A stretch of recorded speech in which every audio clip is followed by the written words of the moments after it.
오늘 사도신경 12번째 시간으로 죄를 사하여 주는 것을 믿습니다 하는 이 고백에 대해서 살펴보겠습니다.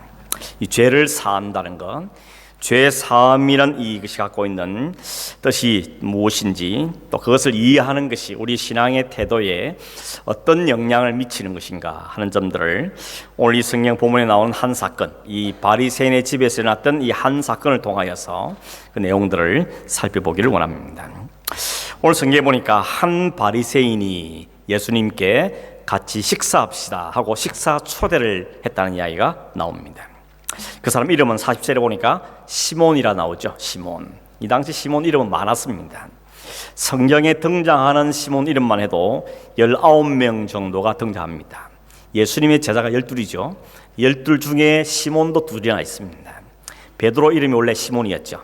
그리고 열심당원 시몬도 있습니다. 그러니까 정확하게 이 시몬이 어떤 시몬인지 안 나오지만 이 사람이 바리새인이라고 이렇게 구별해서 이야기하고 있습니다. 여러분, 바리새인과 예수님이 한 자리에 같이 식사한다, 이게 별로 안 어울리는 모습이죠. 왜냐하면 우리가 생각하는 바리새인 그러면 예수님에 대해서 사사건건 트집 잡고 시비를 걸고 예수님 하는 사이에 가장 방해를 했던 사람이 바리새인을 알고 있지 않습니까? 조금만 있어도 트집을 잡아서 예수님을 시험하고 또 모함하고 결국은 유대인들을 선동질해서 예수를 십자가에 내몰았던 일에 앞장섰던 사람들이 바리새인들입니다. 예수님도 바리새인들을 가리켜서 굉장히 책망하셨죠. 화 있을진저, 그러면서 바리새인들에 대해서 아주 못마땅하게 질책한 장면들을 우리가 자주 보는 것입니다. 그렇기 때문에 이 바리새인과 예수님이 함께 식사한다 하는 것이 그렇게 정상적인 모습으로 보이지 않는다고 생각이 드는 것입니다. 그리고 이 이야기 전체를 읽어보시면 알겠지만 이 사람이 예수님을 식사 초대한 것이 예수님에 대해 존경한 마음으로 혹은 사랑해서 가까워서 그래서 예수님을 식사에 초대한 건 아닌 것 같다는 생각이 듭니다. 왜냐하면 이 사람이 손님을 초대해놓고 한 행동을 보면 조금 짐작을 할 수 있습니다. 대개 이 당시에는 누군가를 식사에 초대하면 제일 먼저 하는 게 뭔가 하면 손과 발을 씻을 물을 제공하는 겁니다. 여러분 아는 것처럼 팔레스타인 지역에는 먼지가 많고 또 신발도 다 샌들 같은 걸 신고 다니기 때문에 손님에 대한 예의로 우선 먼저 손을 씻고 발을 씻을 물을 제공하는 게 일반적인 모습입니다. 거기다가 좀 귀한 손님 오면 종을 보내서 물과 함께 그 발을 씻겨드리도록 하는 게 예의입니다. 주인보다 더 지체가 높은 손님 오면 어떻게 합니까? 주인이 직접 그 손님의 발을 씻겨드리는 것이 예의입니다. 그런 점에서 볼 때 예수님께서 제 아들의 발을 씻긴 장면은 상당히 파격적인 것이죠. 뿐만 아니라 손님이 집에 들어오면 웰컴 하는 의미로 입맞춤을 합니다. 이 중동지에 입맞춤하는 거 아시죠? 서로 뺨을 대면서 입맞춤을 합니다. 그리고 손님의 머리에다 기름을 발라주는데 이 당시 이 사회에는太陽이 워낙 뜨겁기 때문에 그 뜨거운 턱에 상한 머리털을 보호한다는 의미에서 머리 기름을 발라주는 것이 예의라는 것입니다. 그런데 바리새인은 이 셋을 하나도 안 했죠. 셋 다 하지를 않았습니다. 이거 보면 예수를 초대하긴 초대했지만 그런 좋은 의미, 좋은 뜻에서 초대한 건 아니겠다는 생각을 이미 하게 됩니다. 그렇다면 왜 초대했을까? 우리가 짐작할 수 있는, 추측해 볼 수 있는 이유가 있다면, 첫째는 바리새인이 병자를 고치고 많은 사람에게 예수님께 몰리는 걸 보면서 그 예수님에 대한 호기심 때문이었을까? 이렇게 하나 추측할 수 있겠고, 두 번째는 그 예수님이 많은 사람의 시선을 받으니까 저분을 초대해서 나도 시선을 좀 받았으면 좋겠다 하는 이런 마음이 있었을까 하는 생각도 해볼 수 있습니다. 제일 마음이 가는 추측은 뭔가 하면 늘 바리새인이 그랬처럼 예수님을 초대에다가 말하면서 식사하면서 뭔가 꼬투리를 잡으려고, 뭔가 고발할 것을 찾아내기 위해서 예수님을 초대한 게 아닌가, 이런 추측을 해보게 되었습니다. 아무튼 시몬이라는 이 바리새인이 예수님을 식사에 초대한 것이 그렇게 좋은 뜻만 아니겠다는 생각을 하는데 예수님이 그걸 몰랐겠냐는 것입니다. 예수님이 우리 마음을 다 살피는 그 예수님이 그 바리새인의 의도를 몰랐겠습니까? 분명히 아셨을 겁니다. 그런데도 그 식사 초대에 응하셨습니다. 그 이유는 뭘까? 이 사건 속에서 그 의미를 볼 수가 있습니다. 우선 예수님께서는 바리새인의 초대에 응하신 다음에 함께 식사 자리에 앉으셨습니다. 한참 식사가 진행되는 것 같고 그 식사가 무르익은 것 같습니다. 근데 뜻하지 않은, 전혀 생각지 못한 일이 벌어졌습니다. 한 여인이 등장한 것입니다. 이 여인을 성경은 죄인이라 그러죠. 죄인 여자가 등장했습니다.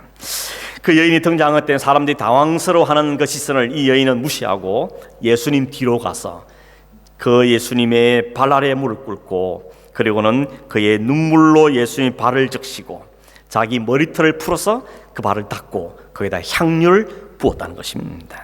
사람들이 전혀 기대하지 않았던 생각 밖의 행동을 이 여인이 했다는 것입니다. 이 장면을 보고 여러분 가장 당황했던 사람이 누구겠습니까? 주인이겠죠. 집주인. 집주인이 이걸 보고는 상당히 당황스러울 겁니다. 특별히 이 사람은 이 여자가 누구인 줄 알고 있습니다. 그래서 39절에 보면 집주인이 마음속으로 뭐라고 생각하는가 하면, 이 사람이 만일 선지자라면, 예수님이 선지자라면 지금 자기를 만지는 이 여자가 누구인 줄 알았을 거고 그 여자가 죄인이라는 것을 알았을 테인데, 그렇다면 어떻게 했습니까? 그걸 말렸을 거라는 겁니다. 죄인이 사람의 몸을 타치하면 그 사람도 죄에 전념되기 때문에 말리는 게 당연하다는 겁니다. 이 말씀은 뭡니까? 이 사람은 선지자도 아니다는 것입니다. 이런 마음을 품고 있었던 것이죠. 우리가 보면 이 사람 지금 이상한 행동을 하는 것은 여자인데, 이 사람은 오히려 그 화살을 예수님께 맞추고 있는 것입니다. 예수님이 이 여자의 행동에서 제지하지 않았다는 것 때문에 시비를 걸고 있는 것입니다. 근데 이 말을 예수님께서, 바리새인이 마음속으로 한 말이지만 예수님 들으셨죠. 그러는 말합니다. 시몬아, 내가 너한테 할 말이 있다. 예수님이 말씀하십시오. 그래서 주어진 말씀이 그 다음에 한 가지 비유를 말씀한 겁니다. 그 내용은 뭔가 하면 빚진 자에 대한 그 이야기죠. 간단하게 주님 말씀하십니다. 두 사람이 빚을 졌는데 한 사람은 500데나리온, 또 한 사람은 50데나리온 빚을 졌다 그럽니다. 이 화폐 가치가 어느 정도 되는지를 우리 잘 짐작이 안 될지 모르겠지만, 데나리온은 것은 로마의 화폐 단위입니다. 쉽게 말해서 한 데나리온은 어떤 사람이 하루 일한 웨이지, 하루치 웨이지가 1데나리온입니다. 그러면 50데나리온 말은 50일치 웨이지라는 이야기죠. 500데나리온은 500일 동안 일한 웨이지가 500데나리온입니다. 그렇게 하면 우리가 좀 짐작을 할 수 있겠습니다. 근데 오늘 성경 보니까 예수님이 둘 다 빚을 갚을 수 있는 능력이 없다 그럽니다. 둘 다 빚을 갚을 수 있는 능력이 없습니다. 그래서 빚을 준 사람이 불쌍히 여기고 그 빚을 탕감해 줬다는 겁니다. 이 탕감이란 말, 헬라어로는 카리조마이란 단어인데, 무효로 한다, 취소한다, 캔슬한다, 그러니까 빚 없는 걸로 하자 한다는 겁니다. 빚을 갚았단 말이 아니고 빚이 여전히 남아있지만 그 빚을 안 갚아도 된다고 그 빚을 취소해 줬다는 것입니다. 이 카리조마이라는 단어가 어디서 왔는가 하면 카리스라는 단어에서 나오는데, 카리스가 뭔가 하면 그레이스입니다. 은혜라는 단어죠. 예수님이 이 비유를 하신 이유를 우리가 좀 짐작해 볼 수 있는 것이죠. 거기는 주님께서 은혜란 상황을 설명하는 목적이 여기에 담겨 있구나 하는 것을 우리가 이 단어 속에서 짐작해 볼 수 있습니다. 이야기를 하신 다음에 예수님께서 시몬에게 묻죠. 야, 둘 중에 누가 그를 더 사랑하겠느냐라고 말합니다.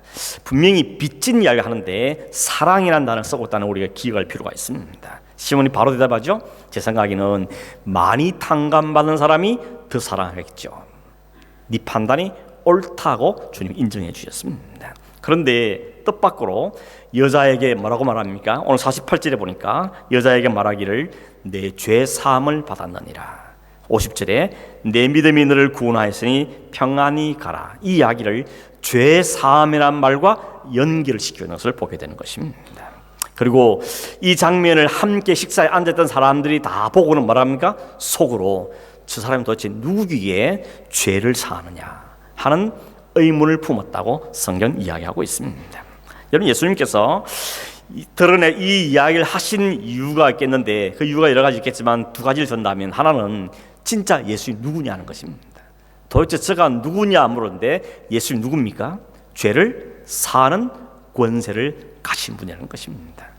권세를 가실 뿐 아니라 그 죄를 사하기 위해서, 그 사역을 감당하기 위해서 친히 이 땅에 오신 분이라는 것이죠. 그게 바로 주님, 당신이라는 것을 이 이야기를 통해서 이야기하고 있는 것입니다. 두 번째는 뭔가 하면 그렇게 탕감받은 사람, 죄 사함을 입은 사람들이 어떤 반응, 어떤 태도를 보이는가를 이 여인을 통해서 지금 보여주고 계시는 것입니다. 이런 목적을 갖고 이 이야기가 진행되고 있는 것입니다. 예수님께서 이 바리새인이 자기 했던 태도와 여인이 했던 태도를 서로 딱 비교를 시키죠. 성경에 보면 세 가지를 비교하죠. 너는 내가 집에 들어왔을 때 손, 발, 물도 안 주었는데, 이 여인은 자기 눈물로 내 발을 씻고 머리털로 닦았다고 이야기합니다. 너는 내가 들어왔을 때 입맞춤도, 웰컴하는 입맞춤도 안 해줬는데, 이 여인은 들어올 때부터 지금까지 발에 입맞추고 있다고 이야기합니다. 뿐만 아니라 너는 내 머리에 감람유도 안 부었는데, 이 여인은 향유를 부었다 그럽니다. 감람유라는 것은 좀 우리식으로 말하면 좀 값싼 기름이고, 향유는 정말 비싼 기름인 것입니다. 너는 값싼 감람유 내게 안 부었는데, 이 여인은 자기 혼숫감으로만 사용되는 그 소중한 향유를 내게 부었다고 이야기하고 있는 것입니다. 그 이야기를 들으면서도 바리새인은 어떤 마음을 가집니까? 저 여인은 죄인이라는 것입니다. 어떻게 죄인이 들어와서 당신의 몸을 타치하는데 그냥 둘 수 있습니까? 라고 말합니다. 저 여인을 죄인이라고 지적하는 데는 상대적으로 나는 그렇지 않다는 것입니다. 그 마음이 깔려 있는 것이죠. 나는 어렵다는 것이죠. 적어도 저 여인과 같지는 않다는 생각을 바리새인은 지금 하고 있는 것입니다. 그 근거가 뭡니까? 자기가 가지고 있는 도덕적인 태도, 그리고 종교적인 행위를 통하여서 그는 자신에 대해서 상당히 어렵다는 평가를 하고 있는 것입니다. 여러분, 바리새인이 어떤 사람입니까? 바리새인은 사실 보면 하루 종일 늘 회당에 있습니다. 그렇죠? 회당에서 뭐 합니까? 말씀을 연구하고 말씀을 가르치는 일 합니다. 그리고 그는 규칙적으로 금식하는 사람이고, 규칙적으로 구제도 하고, 적어도 하루에 3번 이상 기도하는 사람이었습니다. 많은 사람들부터 경건한 사람이라고 칭찬 듣는 지도자가 바리새인입니다. 반면에 여자는 이 여자는 죄인이라 그러죠. 오늘 이 성경에 무슨 죄를 짓는지를 말하고 있지만, 말하고 안 하고 있지만, 다른 비슷한 이야기를 기록하고 있는 성경에 보면 이 여인을 가리켜서 창녀다라고 이게 말한 걸 볼 수 있습니다. 그러니까 이런 바리새인 입장에서 볼 때는 어떻게 바리새인과 창녀를 비교할 수 있습니까? 이 비교가 불가한 것입니다. 비교할 수 없는 대상이라는 것이죠. 그런데 주님은 한 비유를 통해서 뭘 지적하십니까? 둘 다 빚졌다는 것입니다. 두 사람 다 빚을 졌다고 이야기했죠. 이 말을 속에 당연은 너도 여인도 다 죄인이라는 것을 주님께서는 지적하고 있는 것입니다. 다 빚진 사람이라는 것을 이야기하고 있는 것이죠. 바리새인 보기에는 상당히 불합리하고 또 억울하고 그럴 수 있겠습니다. 어떻게 저 여자와 나를 같이 취급할 수 있느냐, 상당히 기분 나쁠 수 있는 상황인 것입니다. 비슷한 이야기가 몇 장 뒤에 가면 누가복음 18장에도 나오는데, 거기 예수님이 이야기를 합니다. 두 사람이 성전에 올라가서 기도하러 갔는데, 한 사람은 바리새인이고 한 사람은 세리라고 말합니다. 여기서는 창녀를 비유하고 있고, 뒤에는 바리새인과 세리를 비교하고 있습니다. 왜냐하면 이 당시에 세리나 창녀 동급으로 치었습니다. 둘 다 공개된 죄인이라는 것이죠. 다 돌팔미를 받을 수밖에는 그런 존재라는 것입니다. 그런데 바리새인은 뭐라고 기도했다 그럽니까? 18장 1절에 보면 자기를 의롭다고 믿고 다른 사람을 멸시하면서 기도했다 그랬습니다. 기도 속에 자기를 의롭게 보이고 다른 사람을 깔보는 식이 기도했다는 것이죠. 뭐라 기도합니까? 하나님, 나는 남의 것을 빼앗은 적도 없고, 나는 불의를 행한 적도 없고, 나는 간음을 한 적도 없고, 저 세리처럼 하지도 않았습니다. 나는 일주일에 2번씩 금식하고 수입의 11조를 꼬박꼬박 드렸습니다 라고 기도합니다. 근데 반면에 세리는 어떻게 기도했다 그랬죠? 감히 얼굴을 들고 하늘을 보지도 못하고 머리를 다 숙이고 가슴을 치면서 기도하죠. 하나님, 나를 불쌍히 여겨주십시오. 나는 죄인입니다 라고 기도했다는 것입니다. 바리새인은 상당히 자기를 의롭게 여기고 있습니다. 상당히 어렵게 여기고 자기를 의롭게 이야기하고 표현하고 있습니다. 이런 뭔가 하면 자기 행동, 자기 도덕적인 태도에 근거를 두기 때문에 그렇습니다. 그는 하나님 앞에 기도왔지만 하나님 앞에서 자기를 보지 않습니다. 옆에 있는 세리와 비교하면서 자기를 보고 있다는 것입니다. 이게 우리의 문제점입니다. 우리의 신앙생활의 방향, 태도는 어디에 됩니까? 하나님 앞에 서야 되는 것입니다. 하나님 앞에서 자신을 평가받고 하나님 앞에서 자기를 보아야 되는 것입니다. 그런데 바리새인 같은 태도는 문제가 있는 태도인 것입니다. 제가 이 본문을 보면서 바리새인하고 제일 가까운 사람이 나구나 하는 걸 느꼈습니다. 왜냐하면 하루 종일 교회에 머물고 있죠. 그리고 말씀을 하루 종일 연구하고 말씀을 가르치고 기도하고 금식도 하고 11조 떼먹지도 않고 다른 사람이 크게 비난받지 않고, 이게 바리새인이 바로 내 모습이구나 하는 생각이 들었습니다. 내려온 차이점이 있다면 뭡니까? 우리가 하나님 앞에 서지 않으면 우리 모두가 다 바리새인 같은 태도를 하기 시작한다는 것입니다. 자기 행동 보는 것이죠. 하나님의 자기를 안 세워 어디 세웁니까? 다른 사람 앞에 세우는 겁니다. 나보다 좀 못한 사람, 나보다 좀 떨어진 사람 앞에 나를 세워놓고 나는 괜찮은 사람이라고 하는 스스로 위로를 받게 한다는 것입니다. 그러나 우리가 정확하게 하나님의 자신을 세우기만 하면, 우리의 모습 속사람 다 드러나면 우리는 할 수 있는 말은 다 하나밖에 없습니다. 나는 죄인이 맞습니다. 나는 죄인입니다 하는 것이죠. 우리는 겉으로 드러난 맛을 볼 수 없기 때문에 겉만 가고 평가하지만, 하나님은 우리의 겉만 모르신 것이 아니라 우리의 속 깊은 곳까지 꿰뚫어 보시는 하나님이죠. 그러니까 그 하나님 앞에 우리는 숨길 수가 없는 것입니다. 우리의 깊은 곳을 우리는 다 들추어짐을 내음을 당할 수밖에 없는 것입니다. 우리의 가장 근본적인 것, 우리 마음 깊숙이 있는 것, 가장 근본적이고 본래의 모습을 주님은, 하나님은 보시는 것이죠. 그 하나님이 우리를 향해 뭐라 써놨습니까? 로마서 3장 23절에 모든 사람은 죄를 범하였으며 하나님의 영광에 이르지 못하더라. 모든 사람, 예외가 없다는 것입니다.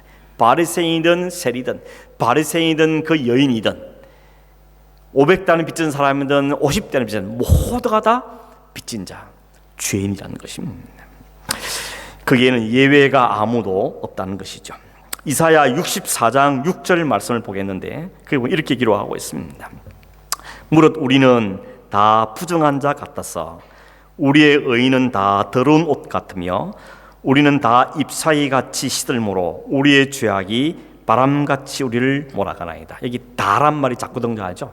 다 부정하고 다 더럽고 다 시들고 라고 말, 예외가 없다는, 특별히 두 번째 구절에 우리의 의는 더러운 옷과 같다 그럽니다. 우리의 의가 뭡니까? 내가 내놓을 수 있는 것, 내가 자랑할 수 있는 것, 의로움, 착함, 선함, 구제, 이 의를 드러내지만 하나님 앞에서는 그것이 다 더러운 옷과 같다고 성경이 우리에게 분명하게 말씀하고 있는 것입니다.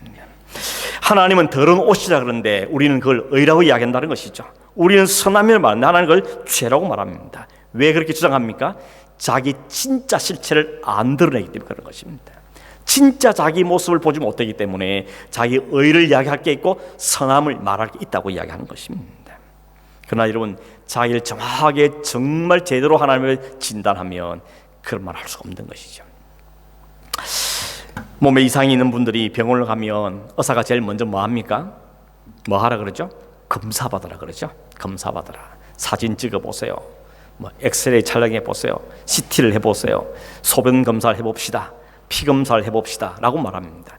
우리가 막 정세를 이야기하면 당신은 알았고, 그거 말고 정확하게 병을 진단하기 위해서는 검사를 받아보자고 하는 것이죠. 그래야 정확한 병명이 진단이 되기 때문에 그렇게 하는 것입니다.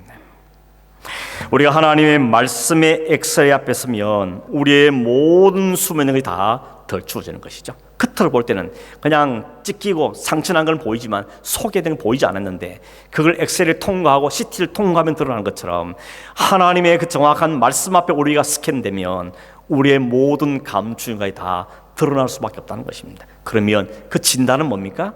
죄인이라는 것입니다. 나오는 게 다 죄밖에 없다고 이야기하고 있는 것입니다. 그 하려고 하나님 우리에게 율법을 주셨다 그러잖아요. 율법, 이 법이라는 게 주어진 건 뭡니까? 법을 딱 갖다 대니까 아, 이게 죄구나, 내가 죄인 맞구나 하는 걸 깨닫게 하기 위해서 율법을 주셨다는 것입니다. 성령이 오셔서 우리에게 하신 일 중에 가장 중요한 게 뭔가 하면 우리로 하여금 죄가 뭔지, 의가 무엇인지, 심판이 무엇인지를 그걸 깨닫게 하는 것이 성령이 하신 일이라는 것입니다. 그러므로 하나님 말씀 앞에, 성령 앞에 우리의 비추어지면 우리의 본색이 드러날 수밖에 없는 것입니다. 피할 길이 없다고 이야기하는 것이죠. 제가 어릴 때 셜록 홈즈 나오는 그 소설 아시죠? 소설 제가 되게 열심히 읽었습니다. 추리 소설 이런 걸 너무나 좋아해가지고 그 시리즈를 거의 다 본 것 같습니다. 그 셜록 홈즈를 지은 사람이 아스 코난 도일이라는 사람인데 영국 사람으로 소설가지만 의사입니다. 그래서 그 셜록 홈즈 소설 보면 항상 옆에 의사가 등장하죠. 왓슨이라는 의사가 등장합니다. 그게 사실은 자기를 거기에 집어넣는 겁니다. 소설 속에. 그래서 자기가 그 안에서 소설을 쓰면서도 그 안에 같이 활동하고 있는 것이죠. 이 사람이 굉장히 짓궂은 사람이라 그럽니다. 그 사람이 하루는 장장에 발동돼서 자기가 알고 있는 아주 저명한 이름이 있는 12명한테다가 전보를 보냈습니다. 요즘 식으로 말하면 카톡을 보냈겠죠. 카톡을 보냈습니다. 내용이 뭔가 하면 다 드러났다. 빨리 비행기 타라. 이 두 문장을 보냈답니다. 이 사람은 장난기를 발동한 거죠. 그래서 어떻게 반응하나 궁금해서 보냈는데 놀랍게도 24시간 안에 그 12명이 다 영국을 떠나는 비행기를 탔다는 것입니다. 다 유명한 저명한 사람인 줄 알았더니 다 한 곳에 캥기력이 있었던 거죠. 들키지 않았어. 유명인서 살았지만 다 드러났다 그러니까 진짜 자기 뭐 숨기기 들킨 줄 알고 재빨리 비행기 티켓 끊어서 도망을 가더라는 것입니다. 여러분 다 찔리는 것을 갖고 사는 우리들이죠. 지금 안 들켜서 살고 있을 뿐인 것입니다. 그래서 감옥에 있는 죄인은 들킨 죄인들이고 밖에 있는 사람은 안 들킨 죄인이라 그러잖아요. 어거스틴도 그랬습니다. 두 종류의 사람이 있는데 하나는 자기가 죄인인 줄 아는 사람이 있고 죄인이 있고 또 한 사람은 자기가 죄인인 줄 모르는 죄인이 있다고 이야기합니다. 죄인 아닌 사람은 없다는 이야기인 것이죠. 모든 사람이 죄인으로 살고 있다는 것입니다. 왜냐하면 첫사람 아담의 후손 그 피를 이어받아 태어난 모든 인간들은 다 죄 아래에서 태어나는 겁니다. 우리 그걸 오리지널 신이라고 그러죠. 원죄라고 이야기합니다. 그래서 여러분 우리가 죄를 지어서 죄인이 되는 게 아니고요. 죄인이기 때문에 죄를 짓는 겁니다. 애기들 보면 정말 알죠. 죄를 가르치지 않은데 어떻게 죄를 잘 짓습니까? 원래 죄인으로 태어났기 때문에 그럽니다. 죄인으로 태어났기 때문에 맺는 열매가 다 죄인 것이죠. 혹이라도 여러분 억울한 분 계십니까? 나는 왜 아담 죄가 내까지 와? 라고 억울한 분 계시는지 모르겠습니다. 그렇다면 아담 죄 놔두고 여러분만 한번 보십시오. 의인으로 말할 수 있겠습니까? 우리는 의인이라고 말할 수 있는 자격 자신이 없는 사람들인 것입니다.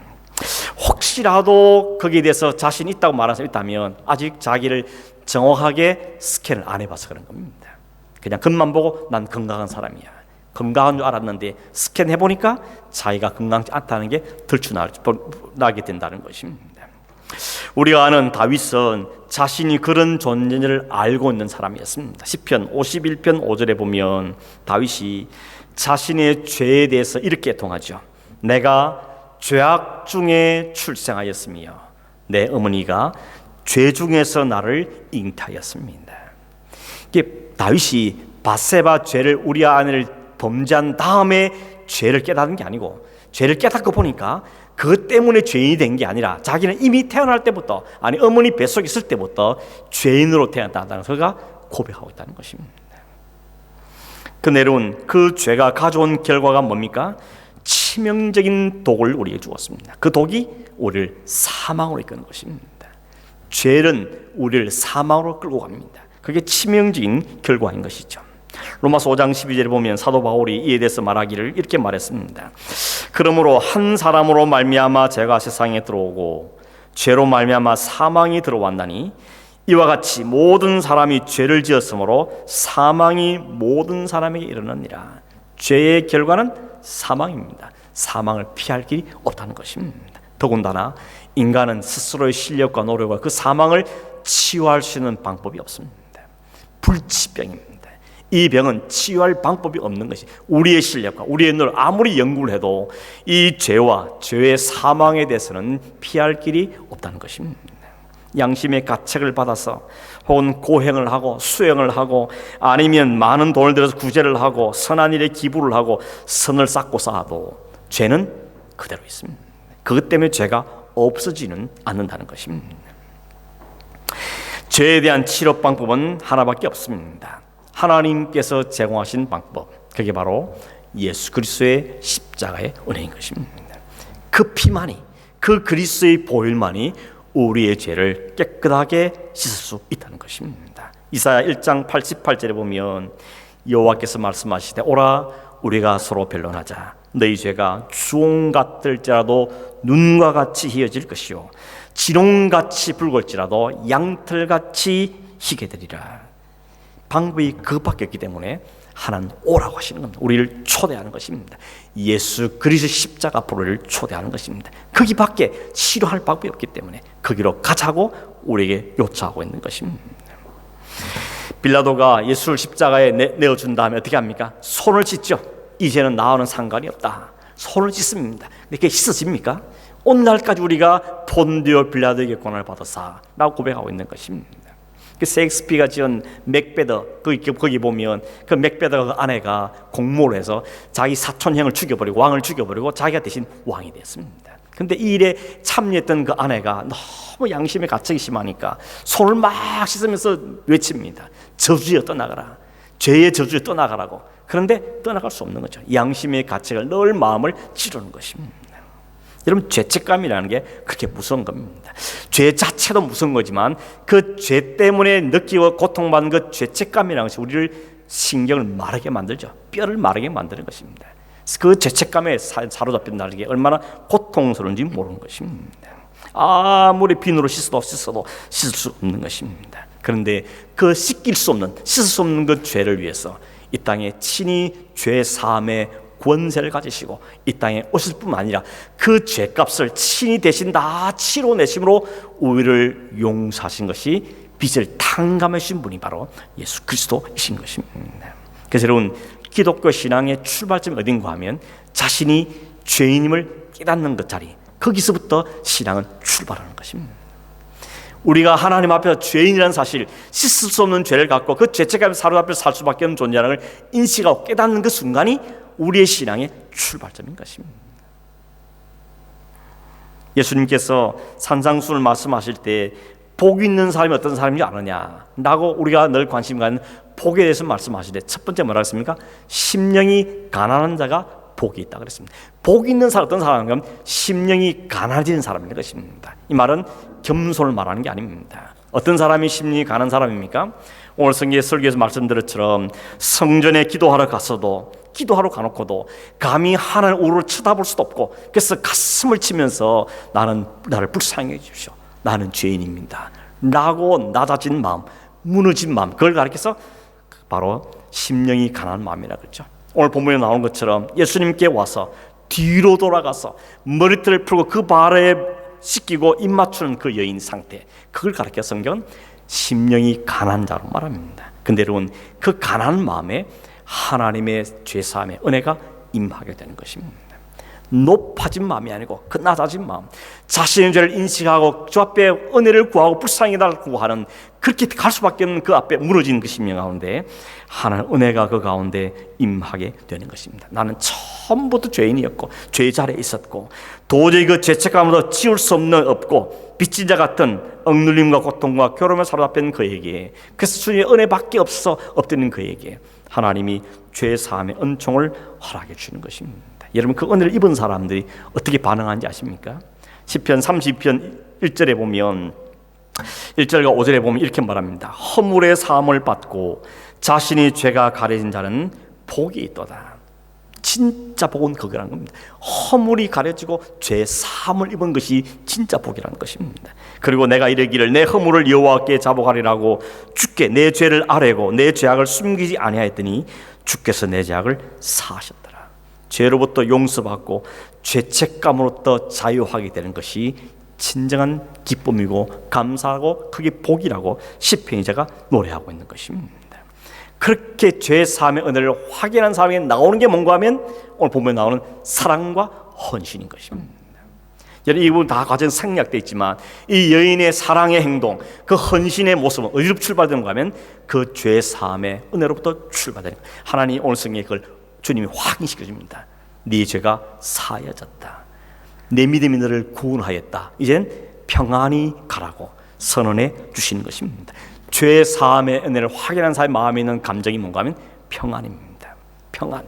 환경이 바뀐 건 아닌데, 상황이 바뀐 건 아닌데 왠지 모르는 그 하나님의 평강이, 그 샬롬이 내 마음을 주장하게 되는 것이죠. 그래서 마음의 평강을 누리게 된다는 것입니다. 그 평강을 누렸을 때 헌신이 그에게 나오게 되는 것이죠. 예수님 바리새인이 그랬죠. 적게 사함을 받은 자는 적게 사랑하느니라. 다시 말하면 많이 사함을 받은 사람은 많이 사랑한다. 죄가 많고 적을 말하는 게 아닙니다. 내 죄 사함의 은혜가 크게 다가온 사람은 그 크게 다가온 그 은혜 때문에 사랑과 헌신이 크게 나타날 수 있는 것이고, 그게 별로 가치가 없는 사람은 가치 없게 나타날 수밖에 없다는 것을 우리에게 말씀하고 있는 것입니다. 여러분, 주님께서 그 여인에게 이제 평안히 가라 했으니 이 여인은 다시 가서 이제는 더 이상 죄를 안 짓고 살았을까요? 똑같은 죄를 안 짓을지 모르지만 그러나 여전히 죄는 지을 수밖에 없는 게 인간의 모습인 것입니다. 그런데 달라진 게 있습니다. 이제 여인은 자기의 근본적인 모든 죄에서 용서를 경험한, 용서의 은혜를 누려본 사랑인 게 다른 것입니다. 오늘 우리도 마찬가지입니다. 우리가 한번 죄 사함을 은혜 읽고 용서를 구하고 나서 우리가 완벽해지는 건 아니죠. 그런데 우리는 그 죄 사함의 은혜가 얼마나 큰지를 체험하고 경험하고 그 기쁨을 누려봤기 때문에 우리는 죄가 우리를 찾아올 때마다 속기 엎드리게 되고 그 죄 사함의 평강을 다시 속기 회복하게 된 즐거움을 우리가 누리게 되어지는 것입니다. 그리고 그 여인에게 보듯이 진정한 헌신이 나오게 되는 것이죠. 여러분, 여자가 머리를 푸는 것은 정상적인 모습이 아닙니다.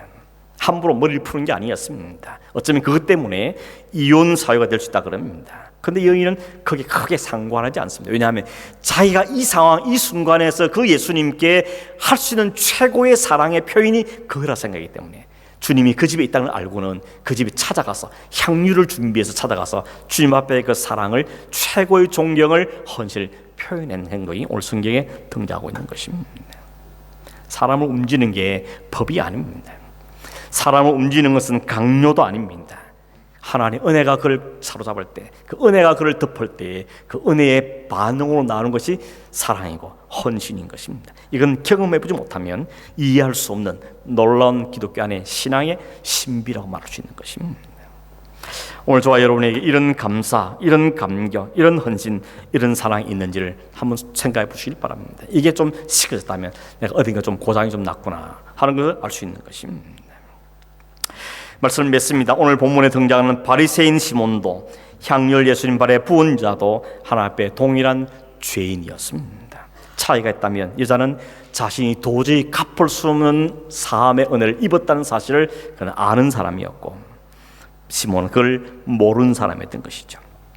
여자는 예수님 말하는 자신의 빚을 탕감해 주기 위해서 자신을 십자가에 내주신 예수 그리스도를 만났고 그분을 알았고 그분을 경험했고 그분 안에서 세상을 얻었기 때문에 그의 진정한 사랑과 헌신이 동반된 것을 우리에게 보여주는 것입니다. 오늘 우리가 사도신경에서 죄를 사하여 주는 믿습니다, 이 고백을 할 때 몇 가지 내용이 포함되는 거죠. 우선은 내가 죄인임을 먼저 인정하는 것이죠. 내가 죄가 있는데 내 죄를 사하여 주는 믿습니다. 그 죄가 어떻게 사해졌느냐? 하나님께 죄의 사함의 권세를 가진 그 주님이 친히 땅에 오셔서 친히 당신을 내어주셔서 우리의 모든 죄를 다 치르시고 우리 빚을 탕감해 주시는 것을 내가 믿습니다. 그리고 이 은혜를 우리 주셨고 이 사랑을 하기 때문에 주기도문 할 때 우리 고백하는 것처럼 나도 다른 사람을 용서하며 살겠습니다. 그 은혜에 감사하며 헌신하며 살겠습니다. 이 내용들이 다 함축돼 포함되어 있는 게 바로 이 오늘 주기도문 기도의 내용이라고 말할 수가 있는 것입니다. 오늘 여러분, 우리가 이 사실을 잘 기억하면서 이 죄 사함의 은혜, 이 평강을 누리길 바라고, 혹 우리가 또 죄가 가까울 때마다 주님 다시 우리의 약함을 고백하고 인정을 받고 사함을 받으며 회복의 은총을 누리며 믿음으로 살아가고 그 사랑의 감사와 감격에서 모든 헌신이, 모든 사랑이 또 모든 삶이 이루어지는 그런 은혜가 있기를 주의 이름으로 축원합니다. 기도하겠습니다. 고마우신 하나님 아버지, 우리를 사랑하시되 독생하신 아들을 우리에게 보내시고 우리의 모든 죄를 대신 다 감당해내시며 우리의 모든 빚진 것을 벗겨내시고 우리의 참 자유와 평강, 은혜를 허락하신 주님께 다시 한번 감사함을 드립니다. 우리 이 사도신경 고백할 때마다 우리가 죄인이었고 이 죄를 주님이 사하여 주시며 우리가 주님 안에서 참 평강과 자유를 누릴 수 있다는 사실을 감사하면서 우리의 믿음의 삶이, 헌신의 삶이, 사랑의 삶이 이 은혜 가운데 건강해서 이루어지도록 도와주셔서 우리 안에 늘 평강에 가득 찬 삶을 살며 주를 높이며 찬양하는 삶을 사는 저희 되게 하여 주시옵소서. 그러하신 예수님의 이름으로 기도하옵나이다. 아멘. 우리